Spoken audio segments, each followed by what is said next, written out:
Ma'asyiral muslimin wal muslimat rahimani wa rahimakumullah. Sedikit saya urut sejarah dari para nabi, kemudian Rasul kita Muhammad sallallahu alaihi wasallam, dan juga beberapa petikan kisah-kisah para sahabat, tentunya yang berkaitan dengan peran anak-anak muda sampai juga masuknya Islam ke negeri kita. Ma'asyiral muslimin yang dimuliakan Allah Subhanahu wa taala. Sebuah hadis dari Abi Dzar radhiyallahu an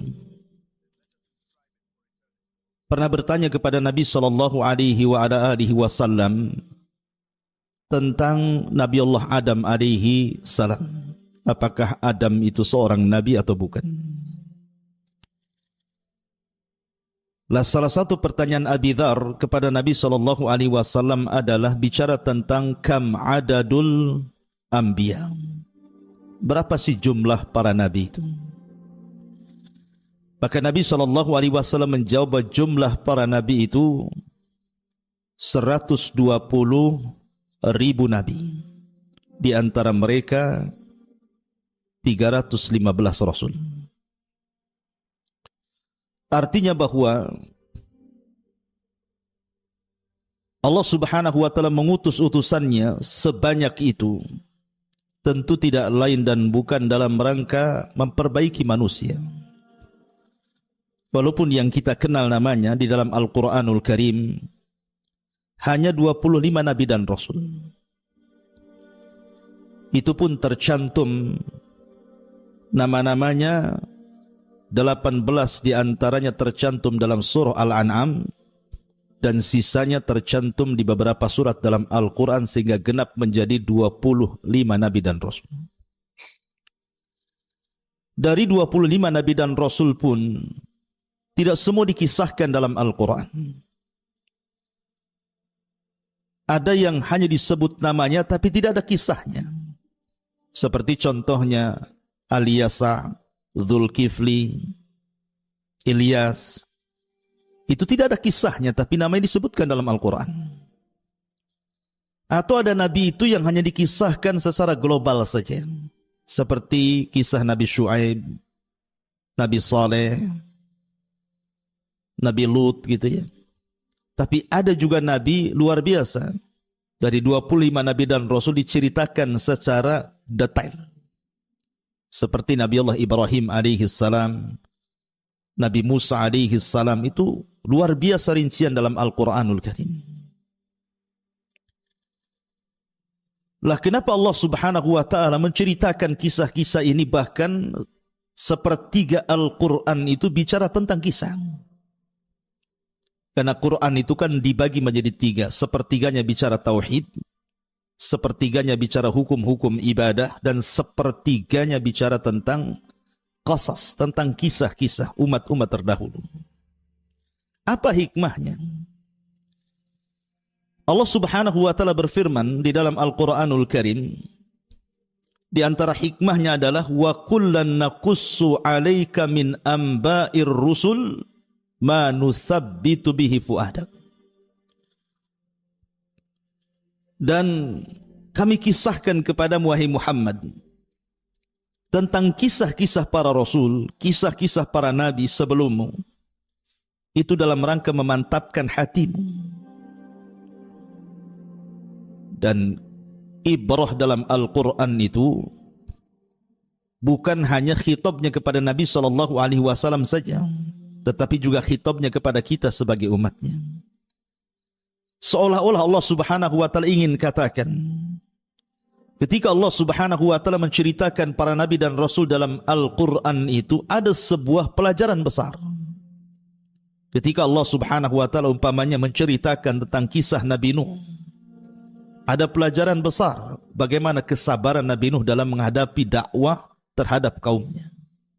Maka itu akan dialami oleh setiap para pendakwah.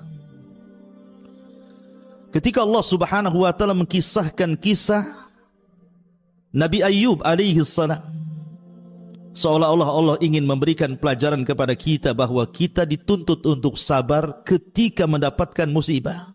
Bagaimana Ayub sabarnya ketika diberikan musibah oleh Allah Azza wa Jal berupa penyakit. 18 tahun dia sabar dengan penyakitnya. Ketika Allah Subhanahu wa ta'ala mengkisahkan kisah Lut umpamanya, bahwa Lut dihadapkan kepada sebuah kaum yang rusak akhlaknya. Tidak ada kaum serusak kaum Sodom yang Lut diutus di situ.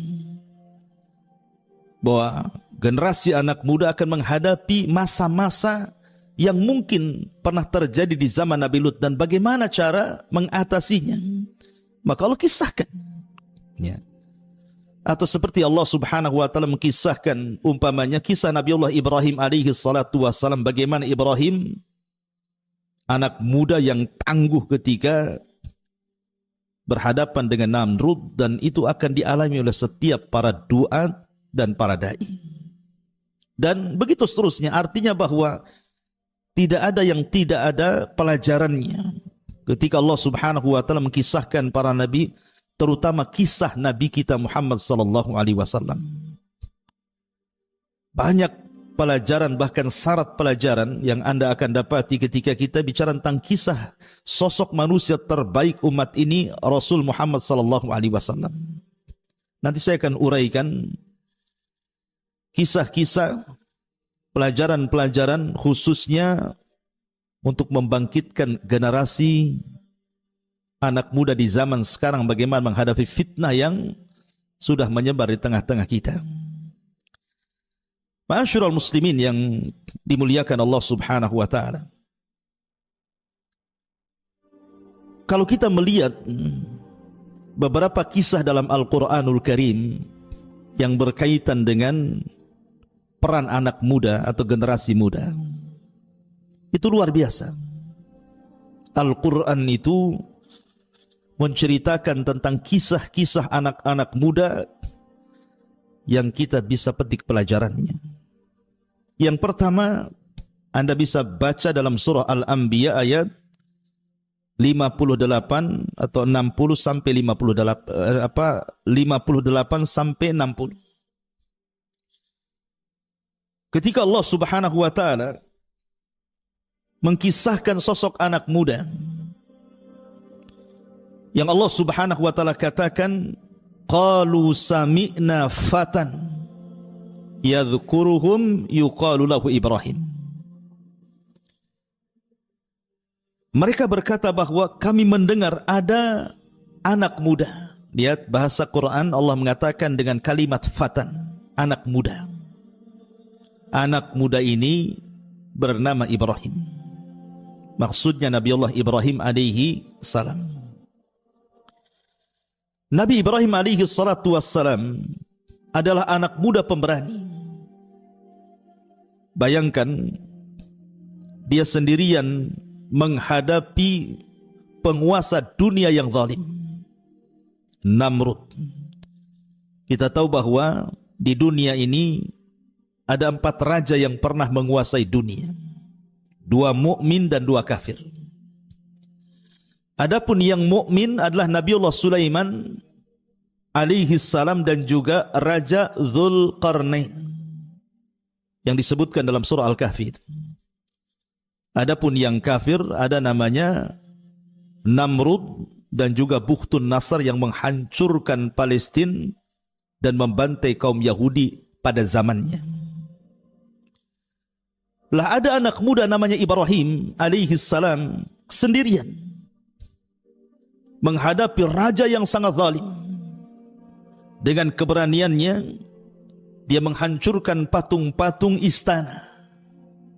Sebenarnya tujuan Ibrahim bukan menghancurkan patung. Buat apa patung dihancurkan? Toh juga bisa dibuat lagi.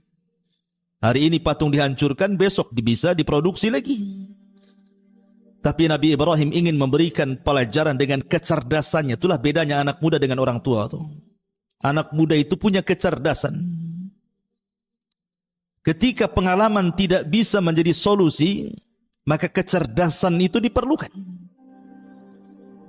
Bagaimana Ibrahim ini menjadikan sosok anak muda yang cerdas. Tujuan dia menghancurkan patung bukan menghancurkan patungnya. Buat apa patung dihancurkan? Nanti dibuat lagi, diproduksi lagi.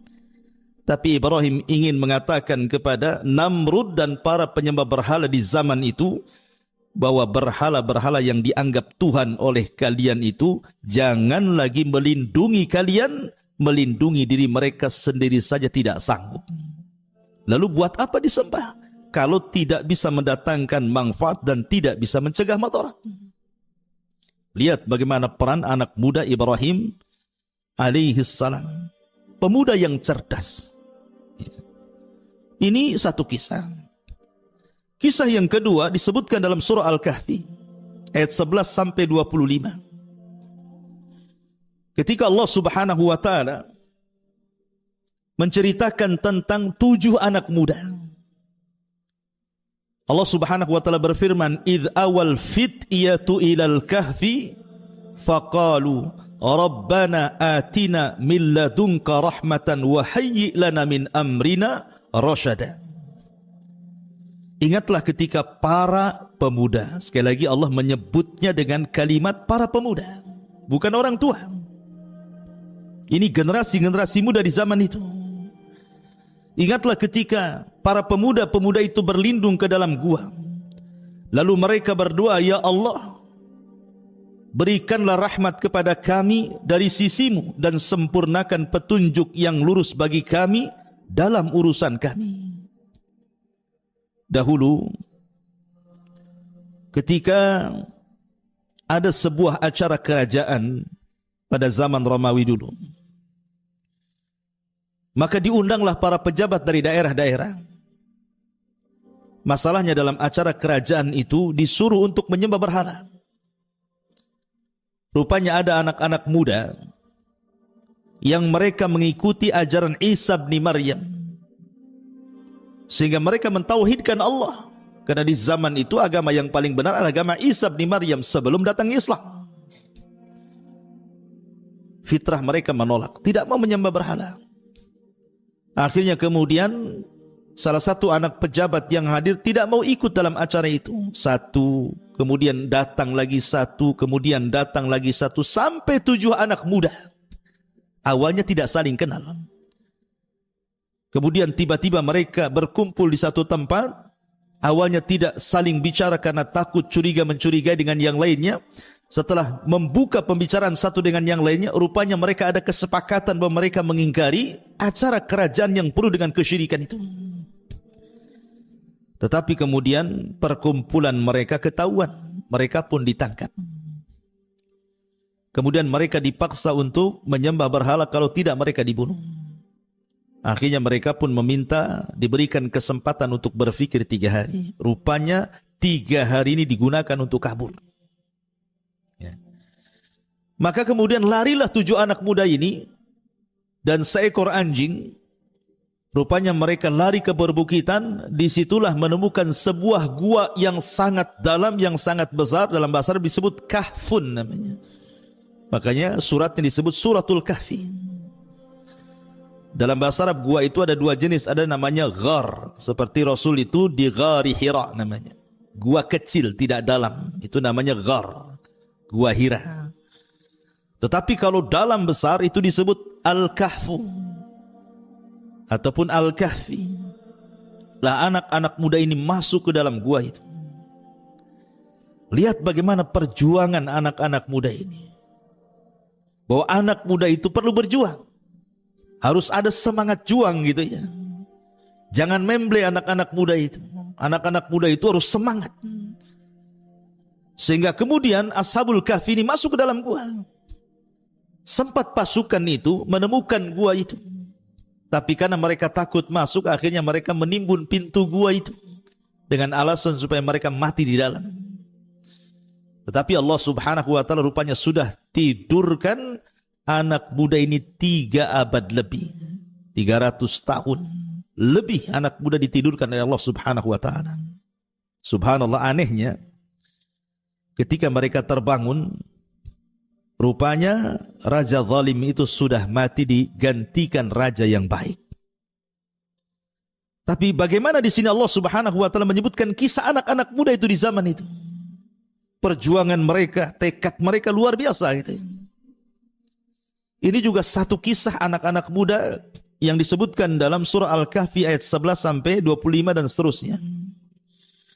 Kemudian juga Anda bisa baca dalam surah Yusuf ayat 24 sampai seterusnya. Ketika bercerita tentang Nabi Yusuf alaihi salam. Di mana Allah Subhanahu wa taala menyebutnya Yusuf itu dengan kalimat fataha, anak muda. Wa qala niswatun fil madinati imra'atul aziz turawidu fataha an nafsihi qad saghafaha hubba. Dan perempuan-perempuan di kota itu berkata, istri Al-Aziz menggoda dan merayu pelayannya yang masih muda. Di sini Allah Subhanahu wa taala menyebut dengan kalimat fata. Fata itu anak-anak muda artinya. Yusuf ketika itu anak muda. Dalam sirah itu disebutkan usianya 20 tahun. Ketika dirayu oleh Zulaiha itu. Dan usia 20 tahun masih muda. Ya. Jadi Nabi Yusuf alaihi salatu wasallam ketika dibeli oleh Imra'atu Aziz itu usianya 10 tahun. Kemudian tinggal di rumah Al-Aziz itu 10 tahun. Jadi usianya 20 tahun tuh. Nampak ketampanannya. Ketika kemudian Zulaiha tertarik dengan Nabi Allah Yusuf alaihi salatu wasallam, seorang nabi yang diberikan separuh ketampanan Adam itu. Bahkan dijelaskan itu pintu itu sudah tertutup, terkunci. Sehingga Yusuf tidak mungkin keluar dari situ. Tapi Nabi Yusuf anak muda yang menjaga kehormatannya. Dan ini diperlukan anak-anak muda yang seperti di zaman sekarang ini. Zaman yang penuh dengan fitnah ini diperlukan kebersihan hati seperti Nabi Yusuf. Bagaimana Yusuf itu mampu menghalau godaan Zulaiha, wanita yang cantik. Seorang pejabat, orang kaya, dia yang mengajak berzina di tempat yang suci sunyi, tidak ada orang yang tahu. Tetapi karena hatinya yang bersih, Nabi Yusuf ini takut kepada Allah Subhanahu wa taala, dia pun mengatakan, ma'adzallah, aku berlindung kepada Allah. Anyahlah kau dariku. Lihat. Ini anak muda yang luar biasa ini, perlu dicontoh di generasi hari ini. Karena generasi hari ini hal-hal yang menjerumuskan kepada perbuatan keji perzinahan itu di zaman sekarang luar biasa. Dengan adanya medsos gitu ya. Film-film yang tidak layak ditonton, gambar-gambar yang tidak layak dilihat. Belum lagi kalau kita melihat di masyarakat orang-orang yang wanita-wanita pembuka aurat dan penyebar aurat dan begitu seterusnya. Ini tantangan besar. Diperlukan kejernihan hati. Diperlukan menjaga kesucian, dan itu besar pahalanya. Nabi SAW sampai mengatakan, sab'atun yudhilluhumullahu fi dhillihi yawma la dhilla illa dhilluh. Ada 7 kelompok yang akan mendapatkan naungan di hari yang tidak ada naungan kecuali naungan Allah. Salah satunya adalah rajulun da'athu imra'atun dhata zamalin dhata mansabin wa jamalin faqala inni akhafullah. Seorang laki-laki yang dipanggil oleh seorang wanita yang cantik, yang kaya untuk berzina. Tapi laki-laki itu mengatakan, saya takut kepada Allah. Ma'asyiral muslimin yang dimuliakan Allah Azza wa Jalla. Lihat bagaimana Allah menceritakan tentang kisah anak muda Nabi Yusuf alaihi salatu wassalam. Ya. Kemudian juga yang nomor 4. Disebutkan dalam surah Al-Buruj. Disebutkan dalam surah Al-Buruj. Allah Subhanahu wa taala mengatakan, kutila ashabul uhdud an-nari dhatil waqud idhum 'alaiha qu'ud wa hum 'ala ma yaf'aluna bil mu'minina syuhud wa ma naqamu minhum illa an yu'minu billahil azizil hamid. Binasalah orang-orang pembuat parit api, maksudnya para pembesar Najran Yaman. An-nari dhatil waqud, ketika api dinyalakan dengan sangat besar. Ketika mereka duduk dan melihatnya, sedangkan mereka menyaksikan apa yang mereka perbuat terhadap orang-orang yang beriman yang sedang dibakar, dan mereka menyiksa orang-orang itu hanya karena orang-orang mukmin yang beriman kepada Allah yang maha terpuji dan lagi maha perkasa. Jadi kisah Ashabul Uhdud ini yang disebutkan dalam surah Al-Buruj itu mengkisahkan tentang kisah anak muda. Secara singkat begini, jadi ada seorang raja Yahudi tapi masyarakatnya Nasrani, namanya Dzunwas. Dzunwas ini mengaku Tuhan sama dengan Namrud, sama dengan Fir'aun yang ngaku Tuhan itu. Punya tukang sihir yang mau mati, sudah tua. Lah tukang sihirnya kerajaan ini meminta kepada Dzunwas, seorang raja Najran ini, untuk dicarikan anak muda yang bisa mewarisi ilmu sihirnya, supaya bisa melanggengkan kekaisaran ataupun kerajaan sang raja Dzunwas ini. Karena dia tidak akan lama lagi hidup karena sudah tua. Maka dicarikan anak muda yang cerdas. Maka kemudian tukang sihir ini mewariskan ilmu sihirnya kepada anak muda yang cerdas ini. Masalahnya anak muda ini setiap jalan dari rumah ke tempat tukang sihir itu melewati sebuah kanisa, sebuah gereja. Karena di zaman itu kan agama yang paling benar agama Nasrani, karena belum ada Islam. Penasaranlah anak muda ini, kok ada tempat ibadah berbeda. Masuklah dia, berjumpalah dengan seorang rahib. Akhirnya lambat laun belajar. Jadi satu hari itu dia belajar di dua tempat. Satu belajar di gereja, belajar agama Nasrani. Satu di rumah tukang sihir, belajar sihir. Akhirnya kemudian ilmu sang rahib lebih kemudian dipilih dibandingkan ilmu tukang sihir ini. Sampai akhirnya kemudian ketika dia ingin membanding-banding, ini benar mana nih, ilmu tukang sihir kah ataukah ilmu sang rahib ini? Dia mendengar di sebuah tempat ada binatang yang suka mengganggu orang.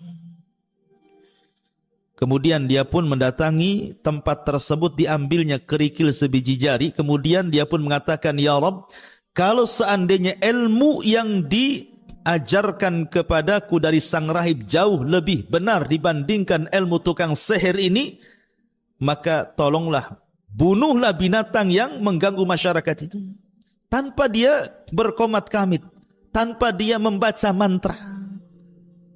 Karena dia hanya tawakal dengan ilmu sang rahib. Dilemparnya batu itu, kena pula binatang yang buas itu mati seketika tanpa menggunakan sihir.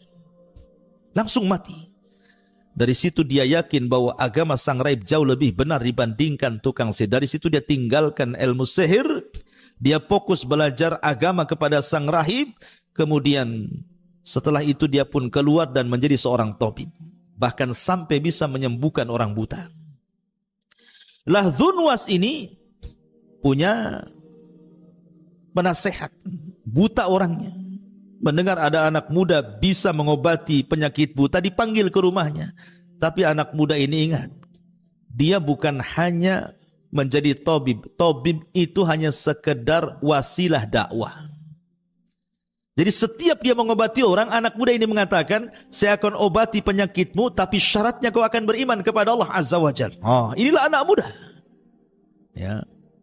Jadi kalau engkau mau kusembuhkan, aku akan berdoa akan kesembuhanmu. Syaratnya cuma satu, beriman kepada Allah. Harusnya seperti itu. Jadikan semua wasilah itu digunakan untuk dakwah. Harusnya anak muda itu kreatif gitu ya. Jadikan acara-acara apapun berisi dakwah di situ, karena bagaimanapun Rasul mengatakan Rasul amri al-Islam wa amuduhus salah wa dirwatus sanamihil jihadu fi sabilillah. Bahwa pokok urusan hidup manusia itu Islam, maka jadikan Islam itu pokok urusan hidup kita. Kalau Anda hendak ngobrol, obrolkan masalah Islam. Kalau Anda hendak rapat, jangan lupa sisipkan Islam di situ. Kalau Anda hendak menulis, tulis masalah Islam. Bawa Islam itu kemana-mana. Bawa Islam ke rumah, bawa Islam ke pasar, bawa Islam ke kampus, bawa Islam kemana saja. Karena pokok urusan hidup itu Islam. Lihat anak muda ini menyebarkan Islam dengan cara apa? Dengan cara pengobatan. Sampailah dia mengobati penasihat sang raja ini. Mau pula penasihat sang raja ini beriman, dan akhirnya Allah sembuhkan penyakit butanya. Ketika Dzunwas Heran kok dia bisa sembuh dari butanya. Dia bertanya, siapa yang menyembuhkanmu? Dia mengatakan, Allah yang menyembuhkanku. Dia tidak mengatakan anak muda itu, karena sudah beriman. Tapi sang raja marah karena dia kan mengaku Tuhan. Kok dia pula ada Tuhan yang bisa menyembuhkan penyakitnya? Ini kan sudah menyelisih ketuhanannya. Ditangkaplah penasehatnya, dipaksa siapa yang menyembuhkannya. Akhirnya karena disiksa tidak tahan, ditunjukilah anak muda, ditangkap pula anak muda itu. Subhanallah. Kemudian anak muda dipaksa, dan siapa yang mengajarinya? Karena tidak tahan juga disiksa, terpaksa dikasih sang rahib, ditangkap pula sang rahib itu. 3 orang dijebloskan ke dalam penjara. Akhirnya sang rahib dengan penasehat raja ini digergaji kepalanya karena tidak mau murtad. Dan di halayak manusia. Tapi anak muda ini ingin diberikan hukuman yang lebih oleh sang raja. Tapi subhanallah, cara apapun yang dilakukan sang raja untuk membunuh anak muda ini tidak bisa. Dibawa ke atas bukit dengan pasukannya, tiba-tiba bukit bergetar, semua pasukannya jatuh mati, anak muda tidak mati. Dibawa ke laut dengan pasukannya, kemudian datang ombak menghempas perahunya, semua pasukannya tenggelam, anak muda ini selamat. Setiap upaya pembunuhan, anak muda ini selamat. Sampai sang raja sudah pusing bagaimana cara membunuhnya. Tapi anak muda tahu diri, kemanapun dia pergi pasti akan ditangkap. Sehingga dia ingin kematiannya itu bermanfaat. Maka dia mengatakan kepada sang raja, boleh kau bunuh aku, tapi syaratnya satu, kumpulkan manusia, gantung aku di hadapan manusia. Kau hanya bisa membunuhku dengan panah yang akan kuberikan, tapi syaratnya ketika kau panah diriku, kau harus mengucapkan Bismillahi Rabbil Ghulam, dengan menyebut Rabb, nama Rabbnya anak muda ini. Raja ini kadang sudah kalut, dia tidak peduli dengan ucapan itu. Akhirnya anak muda itu kemudian diikat di tiang gantungan. 2.000 masyarakat Najran yang Nasrani menyaksikan. Sang raja sudah membidik dengan panahnya. Dia pun tidak lupa mengucapkan di hadapan manusia persis seperti yang dikehendaki anak muda itu. Bismillahi Rabbil Ghulam, dengan menyebut nama Allah Rabbnya anak muda itu. Melesatlah panah kena ke pelipis matanya, meninggal anak muda ini. Ketika meninggal anak muda ini, serentak 20.000 masyarakat Najran mengatakan amanna bi Rabbil Ghulam, kami beriman dengan Rabbnya si fulan itu. Kenapa? Karena sang raja tidak sadar dengan mengucapkan kalimat itu menggugurkan ketuhanannya. Sumber iman. Harusnya anak muda itu lebih banyak manfaatnya, gitu maksudnya. Mati satu, tumbuh 20.000. Makin stres raja. Akhirnya raja pun menutup benteng, membuat parit api, dimasukkan satu persatu yang 20.000 ke dalam api. Mereka tidak ada satu pun yang murtad. Lihat bagaimana anak muda ini menjadikan jalan hidayah. Harusnya Anda demikian. Anak-anak muda ini harusnya sebagai pintu kebaikan, membuka pintu kebaikan kepada orang. Makanya Rasul mengatakan ketika ditanya siapa manusia yang paling manfaat itu wahai Rasul, kata Rasul, anfa'uhum linnas, orang yang paling bisa memberikan manfaat kepada manusia.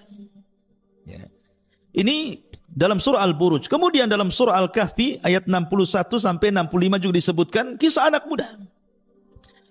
Allah Subhanahu wa taala berfirman, wa idz qala Musa li fatah la abrah hatta ablugha majma'al bahraini aw amdi hukuba. Dan ingatlah ketika Musa berkata kepada pembantunya anak muda. Fatah itu artinya anak muda. Aku tidak akan berhenti berjalan sebelum sampai ke pertemuan dua lautan. Atau aku akan berjalan terus bertahun-tahun entah berantah. Jadi begini ciri kisahnya. Suatu ketika Musa berceramah di depan Bani Israel. Tiba-tiba kemudian ada orang mengatakan, wahai Musa, adakah orang yang lebih alim dari kamu? Musa lupa mengucapkan insya Allah, langsung mengatakan tidak ada. Ucapan Musa ini tidak salah, karena memang di zaman itu tidak ada orang lebih alim dibandingkan Musa. Bagaimana tidak? Dia ulul azmi, dia kalimullah, dia rasul, dia nabi, orang mulia. Tapi bagaimanapun Musa manusia, harusnya dia mengatakan insya Allah tidak ada. Tapi dia lupakan kalimat insya Allah. Akhirnya Allah pun hukum Musa dan mengatakan ada. Di sana ada seorang nabi namanya Khidir. Kau harus belajar sama dia. Maka berangkatlah Musa bersama pembantunya yang masih muda. Al-Quran tidak menyebutnya nama. Hanya mengatakan wa idh qala Musa li fata. bahwa Musa berkata kepada pembantunya anak muda itu. Ahli tafsir mengatakan maksud fata di sini artinya Yusha ibn Nun. Itulah yang kesana kemari bersama Nabi Musa alaihi salam. Kisahnya memang tipis sekali disebutkan dalam Al-Quran, tidak terlalu banyak. Bahkan tidak disebut namanya. Hanya diiringkan dengan kisah Nabi Musa ketika bicara tentang Nabi Khidir. Yang ingin saya katakan, Anda tahu siapa Yusha ibn Nun? Memang kisahnya hanya diselipkan dalam kisah Nabi Musa ketika belajar kepada Khidir. Tetapi dia punya prestasi yang jauh lebih hebat dibandingkan Musa dan Harun. Yusha ibn Nun ini, apa prestasinya coba? Ketika Nabi Musa alaihi salatu wassalam membawa Bani Israel diselamatkan dari perbudakan Fir'aun, diseberangkan di Laut Merah, dan mereka melihat Fir'aun ditenggelamkan dengan kedua mata mereka. Kemudian ketika sampai di depan gerbang bumi Ariha, kota tertua di dunia sebelum masuk ke Palestina, ke Baitul Maqdis. Di situ sudah ada para penghuni dari kaum Kan'aniyun, kaum keturunan Ad, orangnya besar-besar, menghuni Ariha, dan itu pintu masuk ke Baitul Maqdis. Artinya Musa tidak bisa membebaskan Baitul Maqdis kecuali harus memerangi orang-orang Kan'aniyun yang ada di negeri itu. Maka diutuslah mata-mata. Rupanya mata-mata ini melihat bagaimana badan posturnya orang-orang yang berada di area itu besar-besar. Ketakutan mereka. Macam mana kita akan menghadapi kaum yang raksasa ini, katanya. Akhirnya Musa mengatakan, jangan ceritakan kepada pasukan, nanti mereka ketakutan. Tapi mereka berkhianat. Hanya 2 orang yang tidak menceritakan, salah satunya Yusha ibn Nun. Yang lainnya malah kemudian membuat ketakutan di tengah-tengah Bani Israel sehingga mereka tidak mau perang. Ketika Musa mengajak mereka berperang untuk mengambil Baitul Maqdis dengan cara menaklukkan Ariha kala itu, tiba-tiba kemudian mereka dengan lancangnya mengatakan kepada Nabi mereka, idhab anta wa rabbuka faqatila inna hahuna qaidun. Hei Musa, kalau engkau hendak mengajak perang kami, silahkan berangkat sendiri, ajak Tuhanmu perang berdua, biar kami nonton siapa yang kalah, siapa yang menang. Nah, itu kurang ngajar tuh. Bani Israel ngomong begitu sama nabinya. Ya.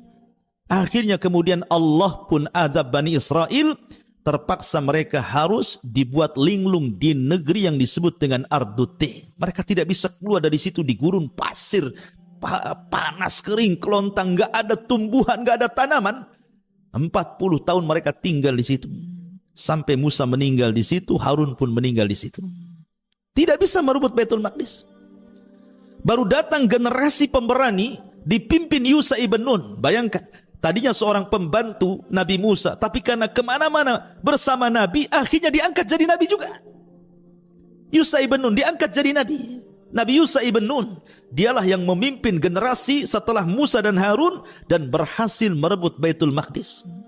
Bahkan satu-satunya Nabi yang memiliki mukjizat mampu menahan matahari, dialah Yusha ibn Nun. Ketika peperangan itu masuk ke hari Sabtu, hampir matahari tenggelam dan masuk ke hari Sabtu, sementara orang-orang Yahudi itu sangat memuliakan hari Sabtu, tidak boleh ada perang. Maka Yusha tidak mau menghentikan perang. Dia pun mengatakan kepada matahari, wahai matahari, kau diperintah Allah, aku juga diperintah Allah, maka jangan kau tenggelam dulu sampai perang ini dimenangkan. Matahari itu diam, tidak mentenggelam, sampai betul-betul dimenangkan baru tenggelam. Nah, itulah mujizatnya Yusha ibn Nun. Ya. Tapi lihat bagaimana Yusha ibn Nun ini anak muda yang kisahnya itu hanya ditempelkan di kisah Nabi Musa dengan Khidir, tapi prestasinya melebihi Nabi Musa. Bisa memerdekakan Baitul Maqdis. Dia tidak dikenal. Ya, begitulah anak muda. Anda tidak mesti harus dikenal, tetapi prestasi itulah yang menentukan kesuksesan Anda. Harusnya seperti itu. Gak apa-apa gak dikenal orang, tapi prestasinya dikenal. Itulah generasi anak muda namanya. Buat prestasi yang membanggakan kepada umat ini. Apa prestasi Anda itu? Ma'asyiral muslimin yang dimuliakan Allah Subhanahu wa taala. Ini 5 kisah yang disebutkan dalam Al-Quran, semua bicara tentang anak muda. Kemudian yang terakhir, kisah Nabi kita. Nabi Muhammad sallallahu alaihi wasallam uswatun hasanah. Karena Quran menyebut uswatun hasanah di 3 ayat. berbicara kepada dua nabi, pertama Ibrahim, yang kedua Rasul kita Muhammad sallallahu alaihi wasallam. Lihat bagaimana perjalanan kehidupan Nabi sallallahu alaihi wasallam. Subhanallah. Kalau Anda meneliti kisah Nabi sallallahu alaihi wasallam, luar biasa. Seandainya saya menceritakan kisah Nabi Muhammad sallallahu alaihi wasallam dari awal sampai akhir dengan cara rinci, mungkin usia saya sudah meninggal, kisahnya belum selesai. Kalau betul-betul dikisahkan gitu ya, mulai daripada akhlaknya, kehidupannya, dan begitu seterusnya, luar biasa. Sebelum diangkat menjadi nabi saja, Nabi sallallahu alaihi wasallam itu anak muda yang dikenal akhlaknya luar biasa, sadiqul amin, orangnya sadik, jujur, dan juga amanah. Bayangkan, ketika usia 12 tahun, Nabi SAW itu diajak oleh pamannya Abu Talib untuk berdagang ke Syam. Tetapi masalahnya ketika sampai di perbatasan Syam, rupanya dicegat oleh seorang Buhaira, seorang rahib namanya Buhaira Rahib. Ini seorang pastor yang sangat ekstrim gitu ya. Kalau melihat sirahnya gitu, dia diusir oleh pastor-pastor yang lain karena terlalu ekstrim, ya, karena terlalu memegang ajaran Nasraninya itu di zaman itu. Lah, pastor ini atau rahib ini, karena dia banyak membaca, sehingga dia akhirnya meramalkan sebuah ramalan tentang akan munculnya seorang nabi. Kemudian ketika pada waktu Rasul berjalan dengan Abu Talib, rupanya tanda-tanda itu ada. Makanya dia kemudian menunggu di perjalanan, setiap ada kafilah yang datang dari negeri Arab ke Syam, dicegat. Kemudian dilihat ada enggak tanda-tanda kenabian. Sampailah ketika kafilah Abi Talib kemudian berpapasan dengan dia. Dilihat ada tanda-tanda yang aneh, dihentikan, kemudian diajak makan. Rupanya betul apa yang selama ini ditunggu-tunggu tentang kemunculan seorang nabi, nabi itu sudah ada di hadapannya. Rasul ketika itu masih usia 12 tahun. Apalagi ketika melihat stempel kenabian yang ada di bahu Rasul, maka makin jelaslah bahwa dia seorang nabi. Dari situ kata Buhaira Rahib, sebaiknya jangan kau lanjutkan perjalanan wahai Abu Talib ke Syam, sebab kalau orang-orang Yahudi di Syam tahu dia bakal seorang nabi, akan dibunuh dia. Sebaiknya pulang lagi. Maka Nabi SAW tidak jadi ke Syam, kemudian pulang lagi. Tetapi Nabi SAW usia 12 tahun ya, usia 12 tahun itu kalau sekarang mungkin baru SD, SMP aja belum. 12 tahun itu belum lulus SD kan. Tapi Nabi SAW sudah pekerja keras. Ketika dia tidak bisa dilatih berniaga ke Syam, ingat orang Arab itu, orang Mekah khususnya di zaman itu, yang namanya dunia perdagangan itu sudah mengakar dan mengurat di darah-darah mereka. Memang mereka luar biasa, pakar-pakar dagang. Sampai Allah Subhanahu wa taala abadikan kebiasaan mereka dengan firman-Nya, li'ila fi Quraisyin ila fihim rihlatash syita'i was-saif. Jadi kebiasaan orang-orang Mekah di zaman itu suka rihlah, melakukan perniagaan di musim dingin dan musim panas, ke Syam dan juga ke Yaman. Ya. Sehingga dari kecil tuh mereka sudah ahli-ahli dagang. Nah, itulah bagaimana kemudian Nabi SAW mengajarkan kepada kita, khususnya kita ya, anak-anak muda, generasi muda itu dilatih kemandirian. Nabi loh sudah menjadi penggembala kambing, cari uang. Di usia SD mungkin di zaman sekarang ya, itu sudah cari uang, jadi penggembala kambing di Qararitul Qaum. Ya, artinya orang-orang kaya yang punya kambing, nanti saya rawat kambingnya, kamu kasih upah berapa? Itulah pekerjaan Nabi SAW. Dari sini ada ibrah kepada kita apa? Kemandirian, jangan nyusahkan orang tua.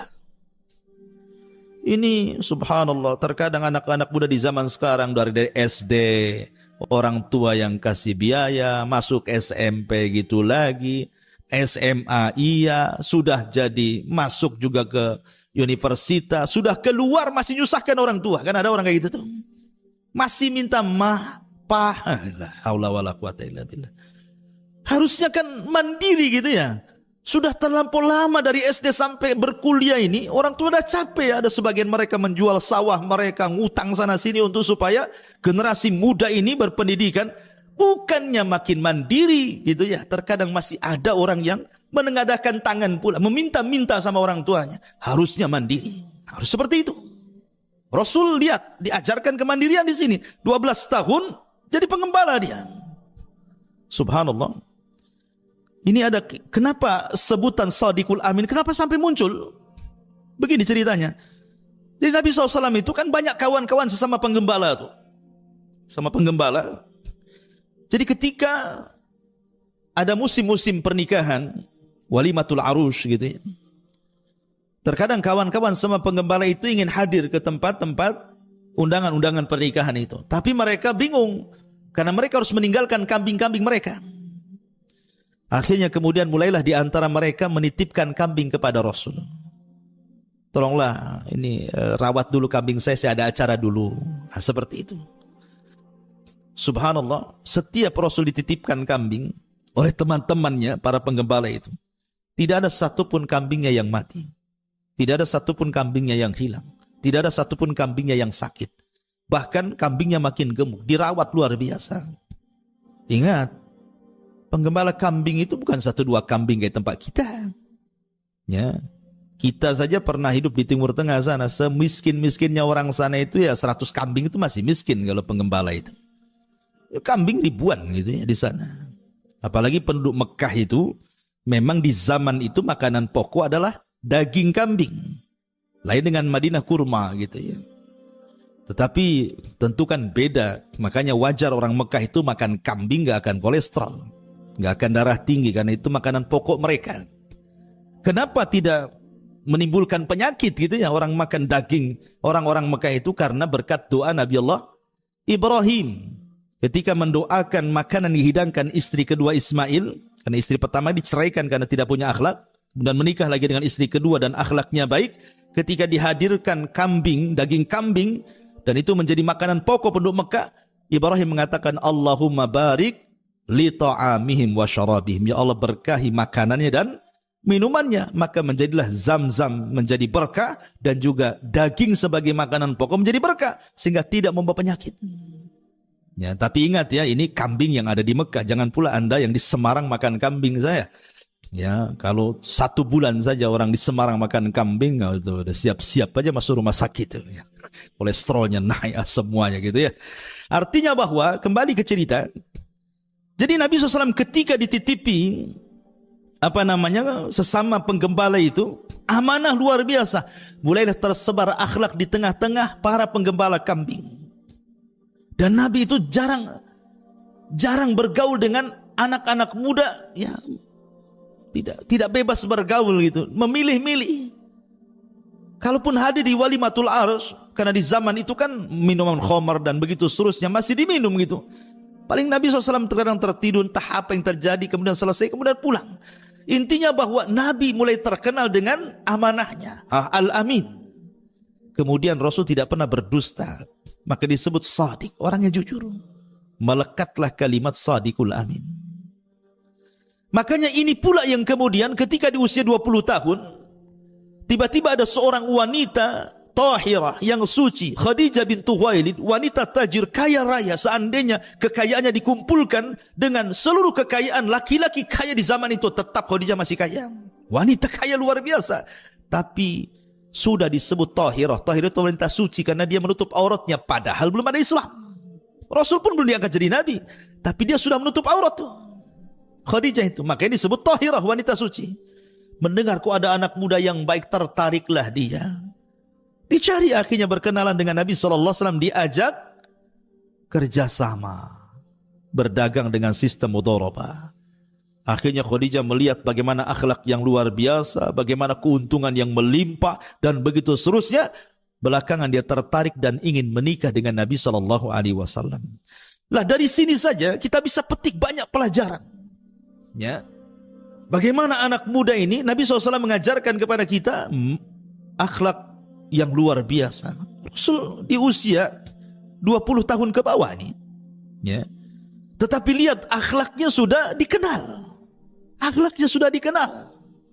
Harusnya generasi muda ini yang paling dipentingkan hari ini, akhlak yang tidak ada. Yang hilang pada generasi muda hari ini akhlak. Akhlak kepada orang tua sudah hilang, akhlak kepada kerabat sudah hilang, akhlak kepada tetangga sudah hilang, kepada guru-guru dan begitu seterusnya. Ini akhlak yang hilang ini. Harus tanamkan akhlak-akhlak yang betul-betul. Jangan sampai kemudian anak muda ini mengikuti tren. Ya kan? Jadilah anak-anak muda yang berakhlak. Kebaikan juga jangan mengikuti tren. Kebaikan itu harus dasari ilmu. Sebab kalau kebaikan ngikuti tren, nanti hilang trennya, hilang pula kebaikannya. Trennya orang, baca Quran sekian, 1-3 hari berapa juz gitu. Tren aja. Nanti hilang trennya, hilang pula baca Qurannya gitu maksudnya. Artinya kebaikan itu dilakukan karena ilmu. Bukan karena ngikuti tren. Karena ilmu yang mendidik dia sehingga menjadikan seseorang itu berakhlak. Lah ini yang harus ditanamkan anak-anak muda di zaman sekarang. Akhlak. Ustaz, akhlak itu apa sebenarnya? Saya akan sebutkan perkataan Abdullah ibn Mubarak. Akhlak itu hanya 3 kata saja. Anda kalau mengikuti 3 kata, Anda berakhlak. Akhlak itu kaful adha wa badlun nadha wa talaqatul wajhi. Kata Abdullah ibn Mubarak, 3 kata saja. Kaful adha. Jangan menyakiti orang.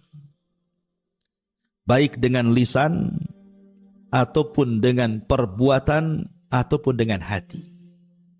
Makanya Rasul mengatakan al-muslimuna man salimal muslimuna min lisanihi wa yadi. Seorang muslim dikatakan muslim itu ketika muslim lain selamat dari lisan kita dan tangan kita. Jangan sakiti orang. Ya. Dengan lisan kita, karena anak muda di zaman sekarang ini kan subhanallah, kadang mengucapkan kalimat tidak dipikir dulu.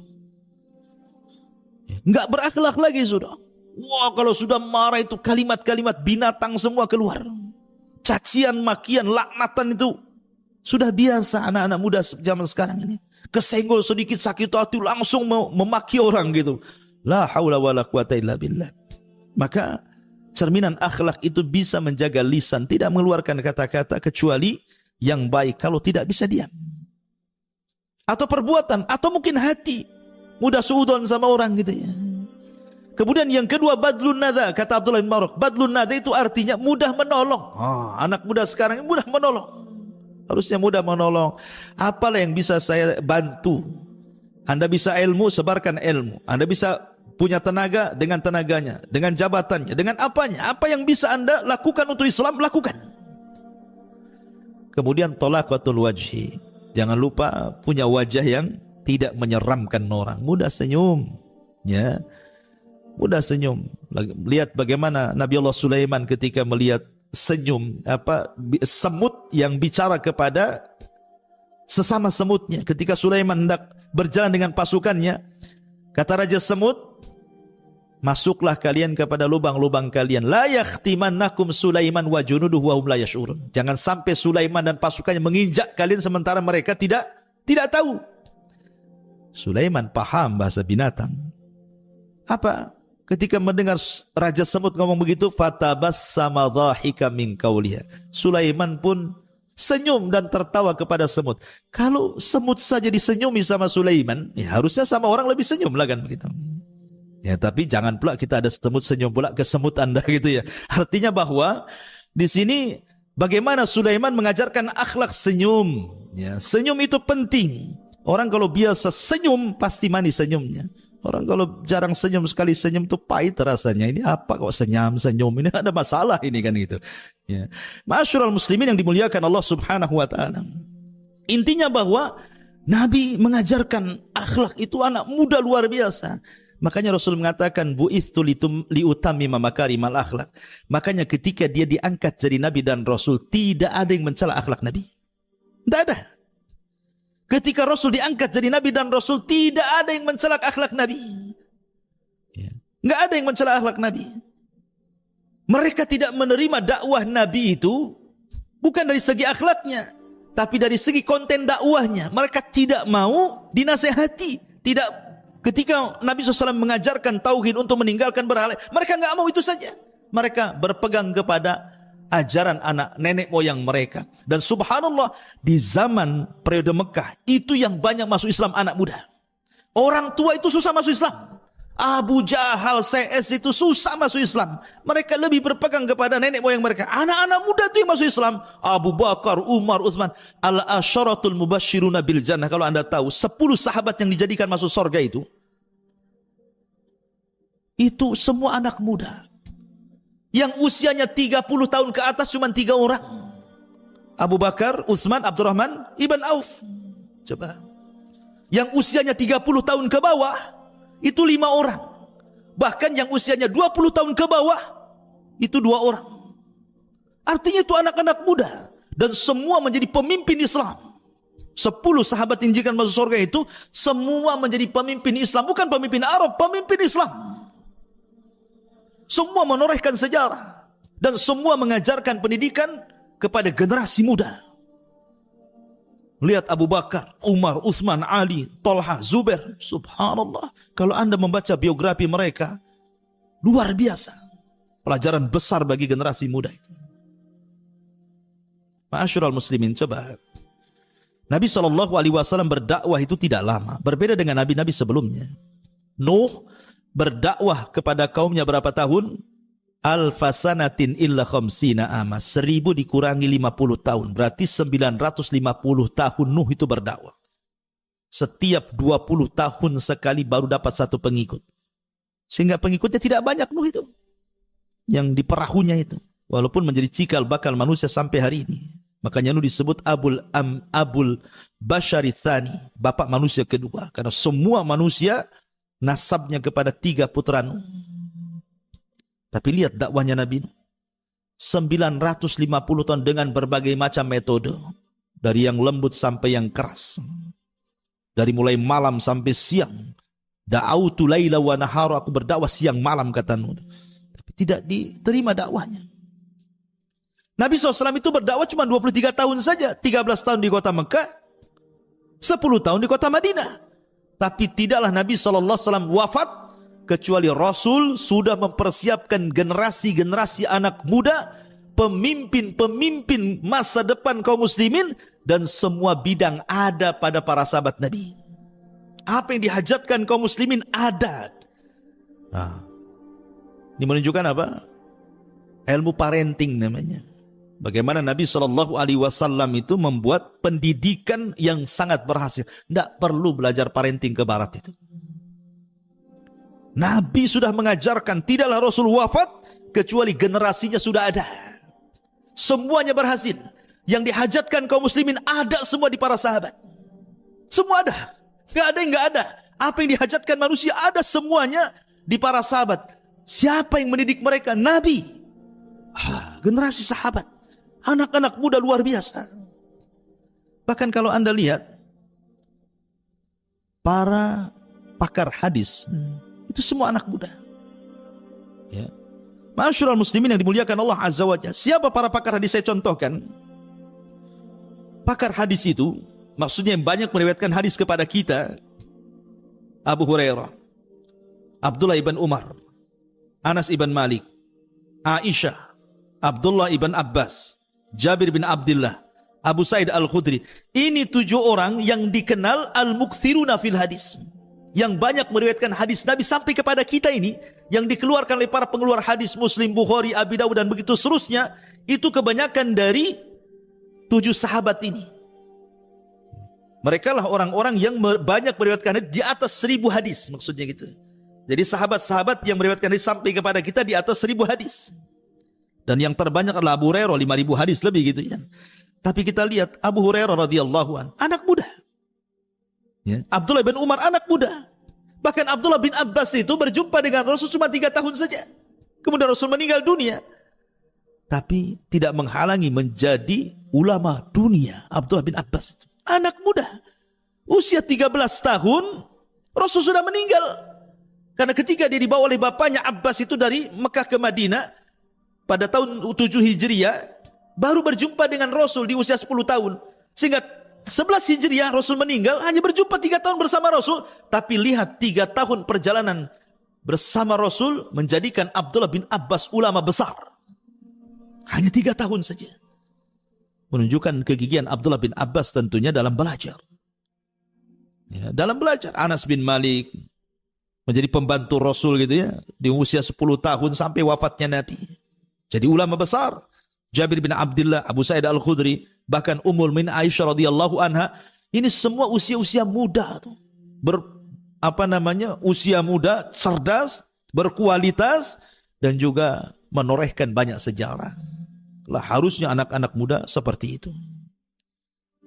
Ada satu kisah menarik. Jadi di zaman Nabi Shallallahu Alaihi Wasallam, ini di zaman sahabat, anak-anak para sahabat Nabi Shallallahu Alaihi Wasallam, usianya masih muda-muda, masih belasan tahun. Ya, mungkin usia-usia SMP lah di zaman sekarang ini. Di sana ada Abdullah ibn Umar, kemudian Mus'ab, kemudian Urwah, kemudian satunya Abdul Malik ibn Marwan. Jadi 4 sahabat ini, anak-anak sahabat ini, Abdullah ibn Umar, anak daripada Umar ibn Khattab. Kemudian Mus'ab ibn Zubair, putra daripada Zubair ibn Awam. Urwah bin Zubair juga sama, putra daripada Zubair ibn Awam. Kemudian Abdul Malik ibn Marwan, putra daripada Marwan, sahabat Nabi. Jadi anak-anak muda ini kumpul di depan Ka'bah. Ya, karena mereka bukan anak-anak muda jalanan, bukan anak-anak muda yang hidup di jalan-jalan, trek-trekan, zaman sekarang ini kan nongkrong di jembatan. Bukan, mereka bukan anak-anak muda gaya anak muda zaman sekarang gitu ya. Nongkrong sampai pegang-pegang botol minuman keras. Nah, mereka anak-anak muda terdidik. Yang namanya anak-anak muda terdidik tentu kalau berkumpul yang dibicarakan pasti soal cita-cita masa depan. Kamu kalau sudah besar nanti ingin jadi apa? Gitu bahasanya. Itulah anak muda. Harusnya seperti itu anak muda ini. Ini kumpul, kalau laki-laki cerita perempuan. Kalau perempuan cerita laki-laki. Oh jadi apa Anda ini? Ya. Lihat bagaimana ini 4 anak-anak sahabat ini bercerita tentang cita-cita. Yang lain mengatakan, wahai Mus'ab, kalau engkau besar ingin jadi apa? Ya. Kalau engkau wahai Urwah ingin jadi apa? Kalau engkau ya Abdullah ibn Malik ingin jadi apa? Maka kata Mus'ab, dia mengatakan, kalau aku besar, aku ingin menjadi orang besar dan menikahi 2 wanita dari pembesar, Aisyah bintu Tolha dan Sakinah bintul Hasan. Ada Urwah mengatakan, kalau aku tidak, aku ingin menjadi ulama yang diambil ilmunya. Ini luar biasa. Apa kata Urwah? Saya ingin menjadi ulama, atamanna an yu'khad anil ilmu. Aku bercita-cita aku ini jadi orang alim dan orang-orang mengambil ilmu dariku. Luar biasa himmahnya ini. Kemudian Abdul Malik ibn Marwan, kalau saya tidak, saya bercita-cita menjadi khalifah. Itu kan mantap cita-citanya gitu. Cita-cita besar semua tuh. Dalam riwayat juga Abdullah ibn Zubair ikut juga di situ. Saya ingin menjadi penguasa Hijaz katanya. Luar biasa ini. Lihat anak-anak muda itu kalau ngomong cita-citanya itu masa depan dia. Ya. Anak muda zaman sekarang ini cita-citanya aneh-aneh. Subhanallah ya. Kalau udah kumpul sesama mereka itu yang diceritakan tidak jelas gitu. Lihat anak-anak muda di zaman itu menjadi percontohan, memiliki cita-cita besar ke depan, membangun bangsa, membangun peradaban, ilmu begitu ya. Itulah cita-cita mereka. Giliran mereka tanya sama Abdullah ibn Umar, Abdullah ibn diam saja. Orang mereka, wahai Abdullah ibn Umar, kalau engkau dari tadi diam, kau ini kalau sudah besar nanti ingin jadi apa? Subhanallah. Abdullah ibn Umar lain pula dia cita-citanya. Dia mengatakan, tamannaitu an adkhulal jannah. Aku hanya bercita-cita ingin masuk surga. Ini yang satu lain nih. Ini yang 4 ini atau yang 3 tadi itu bicara tentang dunia semua tuh. Ya. Tapi yang satu ini pula cerita akhirat. Subhanallah. Karena mereka anak-anak muda yang gigih, yang betul-betul mengejar cita-cita. Semua yang dicita-citakan menjadi kenyataan semuanya. Urwah menjadi ulama besar. Siapa tidak kenal Urwah ibn Zubair? Alim, ulama besar. Seorang thalibul ilmi harus kenal siapa Urwah. Kalau Anda baca kitab-kitab tafsir, banyak kemudian tafsir-tafsir yang diambil dari perkataan Urwah ibn Zubair ini. Abdul Malik ibn Marwan menjadi khalifah. Abdullah ibn Zubair menjadi khalifah. Semua tercapai cita-citanya kecuali Abdullah ibn Umar. Ya karena cita-citanya tidak di dunia dia. Dia cita-cita ingin masuk surga. Ya kan? Tapi lihat himmahnya luar biasa, semangatnya loh. Itulah anak muda namanya ya. Itu anak muda. Didikan siapa mereka coba? Didikan Nabi SAW. Nabi yang mendidik mereka seperti itu. Ya.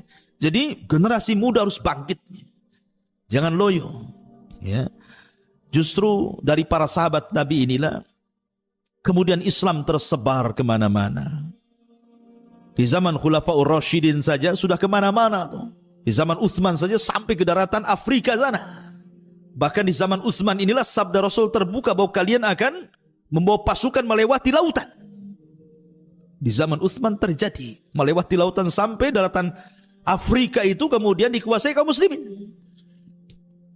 Dan di zaman Khulafaur Rasyidin sudah hampir sebagian besar dunia sudah tersebar Islam kemana-mana. Ya. Sampai kemudian dengan berkembangnya Islam dari satu daerah ke daerah berikutnya sampai pula ke negeri kita. Walaupun tentu dengan berbagai macam versi lah Islam masuk ke Nusantara ini. Ada yang versi Gujarat tahun berapa itu 13 abad 13 Masehi gitu ya. Ada yang mengatakan versi Persia gitu ya. Ada yang mengatakan versinya Arab, Mekah gitu ya. Ada yang mengatakan versi Cina, macam-macam. Tapi intinya bahwa akhirnya Islam pula masuk ke negeri kita. Dan ini sebuah nikmat besar. Kalaulah bukan karena nikmatul Islam, kita tidak akan pernah bahagia. Karena Islam ini agama kebahagiaan. Yang mendidik generasi-generasi muda menjadi generasi-generasi terbaik umat ini.